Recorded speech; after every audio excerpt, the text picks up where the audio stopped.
Thousands of people in and around Superior, Wisconsin and Duluth don't know when they're going to be allowed to go back home. The fire is now out after an explosion at the Husky Energy oil refinery in Superior yesterday. Happened just after 10 o'clock in the morning. No one was killed, but 6 people have serious injuries.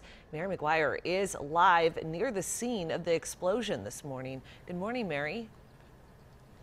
Good morning, Kim. Well, as you can tell, it has started to rain here in Superior, Wisconsin, just within the past 30 minutes here, and that could actually be a good thing for the atmosphere in clearing out some of the pollutants from that massive explosion. The evacuation order is still in place this morning for the 3-mile radius around the oil refinery, but the mayor of Superior says he is confident that residents will be able to go back home sometime this morning. A massive plume of thick black toxic smoke could be seen for miles after fire officials say an asphalt tank exploded at the Husky Energy refinery in Superior, Wisconsin, just after 10 yesterday morning.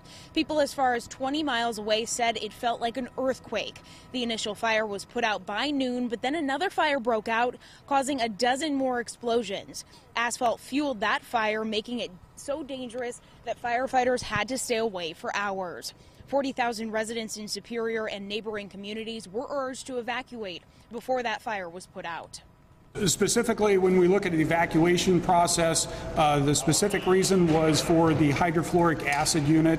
And as I mentioned, we do have water curtains that were engineered, specifically engineered to protect the public and the workers at the refinery in case something like this did happen. And it has worked flawlessly to this point, so we're very happy with that.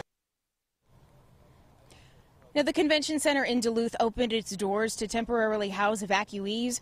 Governor Scott Walker visited the area last night and claims that he is satisfied with the response from emergency personnel. He said that any time that you don't have a fatality after an emergency situation like this, it is a success story. Now, schools are closed today in this area, and I can tell you that Superior High School is just a couple of blocks away from where I'm standing, so that is probably a good idea just as a precaution for those students. It is still a very active scene out here this morning. We've seen a number of police vehicles and also a couple of ambulances out here in the area. Kim? Mary, what do we know about the history of this refinery?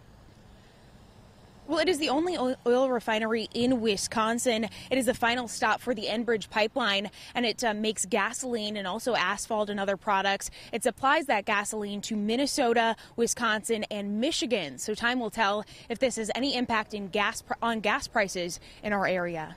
All right, Mary McGuire, thank you. And stay with WCCO for continuing coverage through the day as we wait to learn what caused the refinery explosion.